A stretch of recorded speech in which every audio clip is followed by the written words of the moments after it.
बहुतों लोग जाते हैं शंकर भगवान का दर्शन करने के लिए। बोल बम। माता पार्वती कहती है, हे शंकर भगवान, आप हमको एक बात बताइए, आपका दर्शन करने के लिए लाखों लाख कंवरिया आते हैं, सब आपका नाम लेते हैं, सब आपका ही नारा ले रहे हैं, सब आपका ही नारा लगाते हैं। अपने जीवन रूपी नैया सब आप पर ही सौंप दिए हैं। क्या आप इतने इतने कंवरिया जो आ रहे हैं, सबको उद्धार आप ही करेंगे, आप ही कल्याण करेंगे? शंकर भगवान कहते हैं, पार्वती पहले तुम समझो। क्या बताइए? का ये लाखों करोड़ों जो कंवरिया तुम देख रहे हो,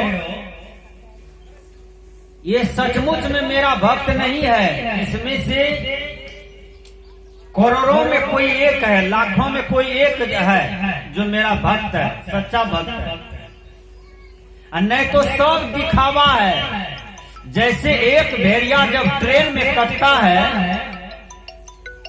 तो सभी भेड़िया ट्रेन में कटना शुरू हो जाता है। इसलिए हे पार्वती, मैं जांच कर लेता हूं कि देखो इसमें से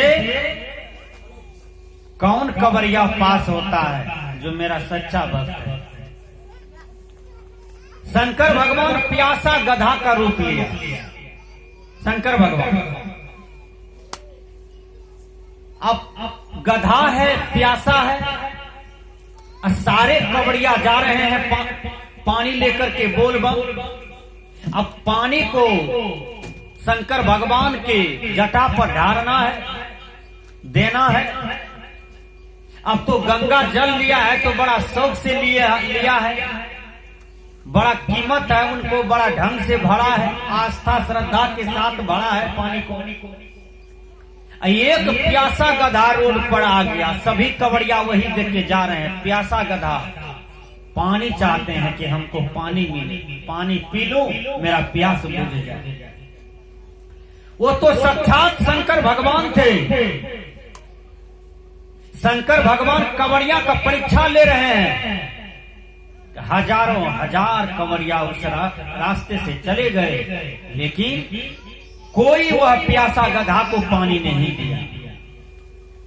एक कंवरिया सोचा कि चलो भाई, ये गधा बहुत प्यासा है, पानी ढूंढ रहा है, नहीं पानी मिलेगा तो ये गधा मर सकता है।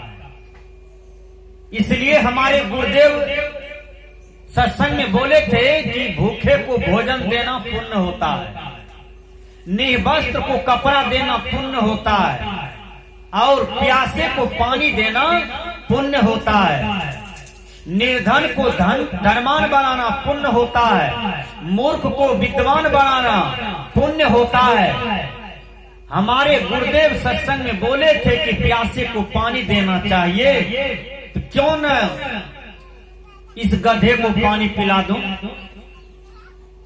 वह क्या किया, गंगा जल जो भर के ले जा रहे थे उस सब पानी पिला दिया गधा को। गधा जब पानी पी के संतुष्ट हो गया तो शंकर भगवान खड़े हो गए। वह गधा नहीं था, वो तो शंकर भगवान था। शंकर भगवान खड़े हो जाते हैं और उनको कहा कि बोलो वत्स, तुम्हें क्या चाहिए? कहा हम तो समझे आप गधा हैं, हम तो गधा को पानी पिलाए हैं, तो आप डमरू लेकर के त्रिशूल लेकर के खड़े कैसे हो गए? कहा मैं तो शंकर हूं, मैं तो कंवरिया का जांच कर रहा था, मैं तो कंवरिया का परीक्षा ले रहा था। कहा आप भोलेनाथ हैं? कहा तब मैं साक्षात भोलेनाथ हूं और तुमको दर्शन दिया हूं। तुम मेरे सच्चा भक्त हो, तुम्हारे हृदय में दया है, तुम्हारे हृदय में धर्म है, तुम्हारे हृदय में जीव मात्र पर दया है, करुणा है, तुम्हारा हृदय साफ है। और हे मेरे परम प्रिय भक्त, जिस हृदय में गंदगी नहीं है, जो हृदय साफ है मैं उसी हृदय में विराजमान करता हूं। कहा बोलो तुमको क्या चाहिए? कहा हमें कुछ नहीं चाहिए भगवान, मैं तो केवल आपका ही प्यासा हूँ जन्म जन्मांतर से, मुझे तो आपका ही दर्शन चाहिए। मैं तो धन धन्य हो गया, मैं तो कृत हो गया। हे शंकर भगवान, आपने मुझे दर्शन दिया। देखिए लाखों कवड़िया छट गए, उसमें से एक पास हुआ। करोड़ों छट गए, शंकर भगवान जब परीक्षा लिया तो उसमें से एक पास हुआ। विचार कीजिए, बहुत आदमी सत्संग करते हैं, यह मत सोचिए कि वह असली सत्संगी हो गया। गाली सुनिएगा सत्संगी का तो कान दिया नहीं जाएगा। ऐसा ऐसा सत्संगी है कि कभी दारू भी पी लेता है, ऐसा ऐसा सत्संगी है जिंदगी भर पड़ोसी को दुख देता है, केस लड़ता है, पड़ाक लाठी कपाड़े पर मारता है। ऐसा ऐसा सत्संगी है गोतनी के बच्चा को जहर पिला करके मार देता है। ऐसा ऐसा सत्संगी है कि जिंदगी भर दूसरे को टेंशन देते रहता है, दूसरे को दुख देते रहता है। विचार करना, आप जो चीज बनते हैं तो ओरिजिनल बनिए, सही बनिए, सच्चा बनिए, झूठा फूसा मत बनिए। तो हमने कहा कि ईश्वर कहाँ है? ईश्वर आपके अंदर में है। जिनकी सत्ता से आप देख रहे हैं, सुन रहे हैं, समझ रहे हैं, बोल रहे हैं, चल रहे हैं, वह सत्ता ही ईश्वर है जो आपके अंदर में विराजमान है, आपके अंदर में प्राप्त है। बाबा में ही कहते हैं निज तन में खोज सज्जन, बाहर न खोजना, अपने ही घट में हरि है, अपने में खोजना। आप पढ़िएगा पदावली में, मतलब है सज्जन तुम बाहर नहीं खोजना ईश्वर को, ईश्वर को खोजना चाहते हो तो अपने तन में झांको, अपने घट में झांको, वही ईश्वर है। जिसको चेतन कहते हैं, जिसको आत्मा कहते हैं, यह आत्मा कैसे ईश्वर हो जाता है, कैसे गॉड हो जाता है, कैसे परमात्मा बन जाता है, इनको आज जानने की जरूरत है। राम का जन्म हुआ दशरथ के घर में, माता कौशल्या ने जन्म दी, लेकिन राम भगवान जो राम हो गए, भगवान हो गए, मर्यादा पुरुषोत्तमशील हो गए।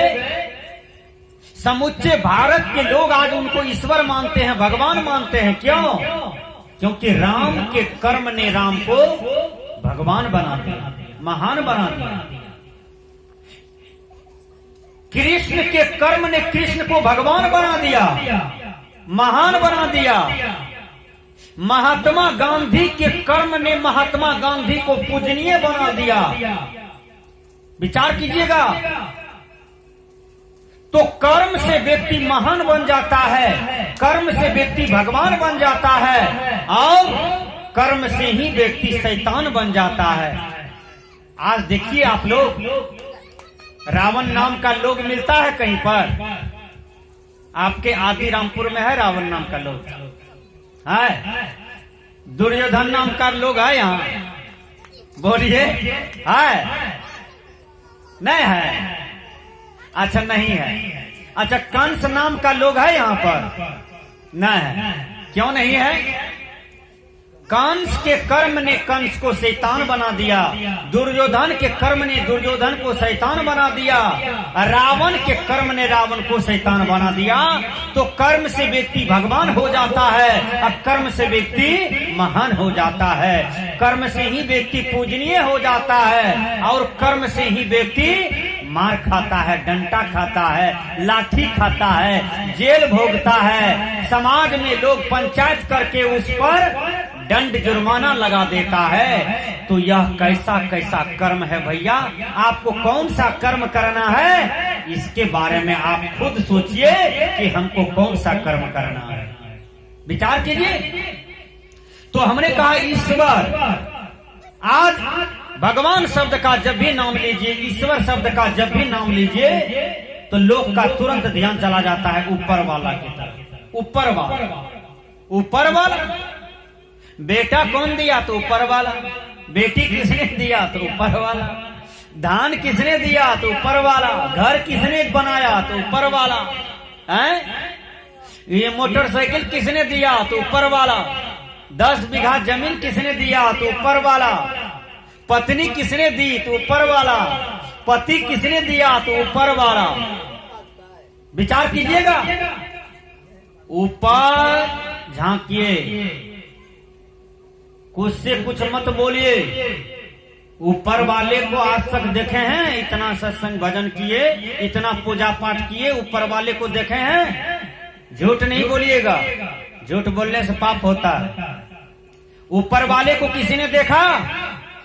विज्ञान जब चिंतन किया कि देखो ऊपर में क्या है, तो विज्ञान देखना शुरू किया, तो विज्ञान देखा ऊपर में बादल है, बादल के ऊपर में चंद्रमा है, चंद्रमा के ऊपर में सूरज है, और सूरज के ऊपर में तारा है, और तारा के ऊपर में कहीं कुछ नहीं है, शून्यकार है। हमारे यहाँ कहते हैं कि ऊपर में गौलोक है, ब्रह्मलोक है, विष्णु लोक है, शिवलोक है, स्वर्ग लोक है, लेकिन यह मिथ्या कल्पना है। किसी ने कल्पना किया है, वो कल्पना को आज तक हम लोग ढोते हुए आ रहे हैं, लेकिन यह बात सर्वविदित सत्य नहीं है, परम सत्य नहीं है। परम सत्य यह है कि जब भी भगवान, ईश्वर, खुदा, परमात्मा का नाम लिया जाता है, तो समझ जाइए कि वह एक विशेषण है, लेकिन यही आत्मा अपने कर्म से भगवान बन जाता है, यही आत्मा अपने कर्म से नीचा चला जाता है, वह शैतान बन जाता है। तो ईश्वर किसी का गुलाम नहीं, किसी का अधीन नहीं। ईश्वर वह सत्ता है जो स्वतंत्र है। विचार कीजिएगा, भक्ति स्वतंत्र सकल गुण खानी। जो स्वतंत्र है वही भक्ति कर सकता है। भक्ति मतलब सेवा करना, भक्ति मतलब सेवा करना। माँ मीरा सेवा की तो मीरा का नाम आज तक है। माँ सबरी सेवा की इसलिए आज तक सबरी का नाम है। सहजोबाई आज सेवा की है इसलिए सहजोबाई का नाम है। विचार कीजिए, आप सेवा नहीं कीजिएगा आपका नाम नहीं होगा। आप पुत्र है ना, आप माँ बाप का सेवा नहीं कीजिए आपका नाम नहीं होगा। आप पुतहू है, सास ससुर का सेवा नहीं कीजिए, नाम नहीं होगा। आपका नाम तब होगा जब आप सुयश करेंगे, शुभ कर्म करेंगे, तब आपका नाम होगा। इसलिए ऊपर में कोई परमात्मा नहीं है। आज कोरोना आ गया, कोरोना में लाखों लाख लोग मिट्टी के तर में चले गए, मर गए। बोलिए मर गए ना। अभी तक कोरोना है ना है। अभी देखिए दिल्ली में कोरोना, रोज 150-200 लोग मर रहा है। विचार कीजिए, फिर से भयंकर लॉकडाउन लगने वाला है। बोलिए, कोरोना किसने दिया? भगवान दिया है। मनुष्य अपने कुकर्म से कोरोना को उत्पन्न किया। मनुष्य अपने गलत खान पान, रहन सहन, चिंतन, स्वाध्याय से कोरोना को जन्म दे दिया। बोलिए, मनुष्य को खाने के लिए सेब है, अंगूर है, किशमिश है, छोहरा है, बेदाना है, मनक्का है, गेहूं है, चावल है, टमाटर है, आलू है, गोभी है, परवल है। मनुष्य को कुत्ता का मांस खाने के लिए परमात्मा भेजा है। बकरी खाने के लिए मनुष्य भेजा है। मनुष्य का भोजन बकरी है, मनुष्य का भोजन मछली है, मनुष्य का भोजन बंदर का माथा है, मनुष्य का भोजन मनुष्य का बच्चा का देह है। बोलिए, मनुष्य का भोजन जोंक चाली मनुष्य का भोजन है। मेढक मनुष्य का भोजन है। ये गंदा गंदा चीज खा करके मनुष्य अपना देह में गलत भोजन से गलत बीमारी उत्पन्न किया और गलत बीमारी का शिकार आज पूरा विश्व हो गया। विचार कीजिए, आज समूचा विश्व अशांत है कोरोना को लेकर के। अभी तक इसका वैक्सीन नहीं आया है, कोई टेबलेट नहीं आया है। जो बचते हैं तो अपने कर्म से बच जाते हैं, और जिसको मरना है मर जाते हैं। ज्यादा बूढ़ा बूढ़ी मरते हैं और छोटे छोटे बच्चा मरते हैं, क्योंकि कोरोना बीमारी सहने का उसमें पावर शक्ति नहीं है। अब पावर शक्ति है यंग लोग में, यंग जवान ब्लड जिसका है, जिसका ब्लड तगड़ा है, तो उसके अंदर में सहने की क्षमता भी है। वो सह लेते हैं, पचा लेते हैं किसी न किसी तरह से और बच भी जाते हैं। विचार कीजिएगा, तो कोरोना बीमारी कौन दिया? भगवान राम दिए हैं, हनुमान जी दिए हैं, शंकर भगवान दिए हैं। मनुष्य अपने निज दोष के कारण बीमारी उत्पन्न करता है। विचार कीजिए। और जब दुख होता है तो तब क्या कहता है? ऊपर वाला, हे ऊपर वाला, हे ऊपर वाला, हमरा इतना दुख कहने दिल छ, हे ऊपर वाला, हमको इतना दुख क्यों दिए हैं? ऊपर वाला तो पहले ही कह दिए हैं रामायण में, क्या? काहू न कोई सुख दुख दाता, निज कीर्त कर्म फल सुने भोग भ्राता। भगवान राम कहते हैं, हे लखनलाल, तुम यह सोचते हो कि हमको दुख हो रहा है, भाभी सीता को दुख हो रहा है, तुम ये सोचते हो, और भैया राम को दुख हो रहा है। जो राम राजा था, जो राम का खड़ाम साफ करता था, प्रजा लोग, नौकर लोग, मंत्री लोग, वो राम आज खाली पैर बन बन भटक रहे हैं और बेर फल फूल खा करके, पत्ता खा करके पेट भर रहे हैं। वो राम कितना दुखी है आज बन बन में। हे लखनलाल, मैं तुमको कह देता हूं कि कोई किसी को सुख देने वाला नहीं है और दुख देने वाला नहीं है। और ये मत सोचना कि वो ऊपर में बैठा हुआ ऊपर वाला है, नहीं। हे लखनलाल, काहू न कोई सुख दुख दाता, कोई किसी को सुख नहीं देता है और कोई किसी को दुख नहीं देता है। हे लखनलाल, सुख दुख मनुष्य अपने ही कर्मों से रच लेता है और अपने ही कर्मों के जाल में पड़े रहते हैं और उसको भरते रहते हैं। विद्यार्थी को जब मैथ में क्वेश्चन दिया जाता है कि रिक्त स्थान को पूर्ति करें, 2 गुना 2, खाली स्थान रहता है 3 गुना 3, 4 गुना 5, 6 गुना 6, 8 गुना 7, खाली स्थान है, उसको भरना है। तो क्वेश्चन आपको मिला है, आप उसको सही सही से भरिए। गलत भरिएगा तो रिजल्ट गलत होगा, और सही भरिएगा तो आपका रिजल्ट सही होगा। इसलिए अच्छा कीजिएगा तो रिजल्ट अच्छा होगा, और बुरा कीजिएगा तो आपका रिजल्ट बुरा होगा। इसलिए समझिए आप, इसलिए आपको सोचना होगा कि ऊपर वाले किसी को कुछ नहीं देता है, अपने कर्मों से सब कुछ ये नीचे वाले कर रहा है। एक बूढ़ी माँ थी, ध्यान से सुनिएगा, बड़ी सुंदर कथा है। बूढ़ी माँ के पास 2 बेटा है, 2 पुतहू आ गई। बूढ़ी माँ दूध बेच बेच करके विकास किया, अर्थ का विकास किया। देखिए, दूध बेच बेच करके, पेट काट करके, कौनी की रोटी खा करके, मरवा की रोटी खा करके बूढ़ी माँ बहुत बेचारी घर को लगाई। एक बात जानते हैं, जो लक्ष्मी है ना, घर का लक्ष्मी, लक्ष्मी का मतलब घर लगाने वाली महिला, घर बनाने वाली महिला, घर बनाने वाली, घर को चलाने वाली महिला, उसी को लक्ष्मी कही जाती है। विचार कीजिए, एक लक्ष्मी दीपावली के दिन होता है, क्या कहता है? लक्ष्मी घर दरिद्र बाहर, लक्ष्मी घर दरिद्र बाहर। केवल बोल दीजिए साल में एक दिन, अब 5 मिनट लक्ष्मी घर दरिद्र बाहर, लक्ष्मी घर दरिद्र बाहर, और सालों भर पलंग पर लेटे रहिए, सोए रहिए, क्या लक्ष्मी आपकी घर चली आएगी? लक्ष्मी क्या है? परिश्रम। लक्ष्मी क्या है? मेहनत।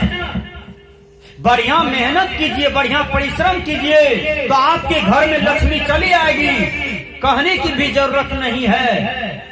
आप एक दिन कहते हैं लक्ष्मी घर दरिद्र बाहर, लक्ष्मी घर दरिद्र बाहर, इसके कहने से लक्ष्मी घर चली जाएगी और दरिद्र बाहर हो जाएगा। दरिद्र किसके घर में प्रवेश करता है? सुनिए सही से, जिसके आंगन गंदा है, द्वार गंदा है, घर गंदा है, कपड़ा लत्ता गंदा है, आसन बासन गंदा है, मौन गंदा है, भीतर गंदा है, बाहर गंदा है। तो जहां बाहर भीतर गंदा है, परिश्रम सही से नहीं है, मेहनत सही से नहीं करता है, पराश्रित रहता है, देवी देवता की आशा पर बैठे हैं, भगवान की भरोसा बैठे हैं, ईश्वर की भरोसा बैठे हैं, भाग्य के भरोसा बैठे हैं, उसी के घर में दरिद्र का निवास हो जाता है, उसी के घर में दरिद्र प्रवेश कर जाता है, उसके घर में लक्ष्मी नहीं जा सकती है। लक्ष्मी वहां जाएगा कहां? तूने आंगन नहीं बुहारा, कैसे आएंगे भगवान, कैसे आएंगे भगवान, तेरा गंदा रहा द्वारा, कैसे आएंगे भगवान, कैसे आएंगे भगवान। संत महापुरुष कहते हैं कि तेरा द्वार गंदा है, तुम्हारा आंगन गंदा है, तो जहां गंदगी होता है वहां साधु संत भी नहीं टिकते हैं। टिकते हैं? और साधु संत कौन है इस धरती का जानते हैं? भगवान का दूसरा रूप है, ईश्वर का दूसरा रूप है। पूरे दुनिया स्वार्थ में जीते हैं, अपनों के लिए जीते हैं, कुटुंब के लिए जीते हैं, बेटा पोता के लिए जीते हैं, लेकिन साधु संत समुच्चा विश्व के लिए जीते हैं, पूरे देश के लिए जीते हैं।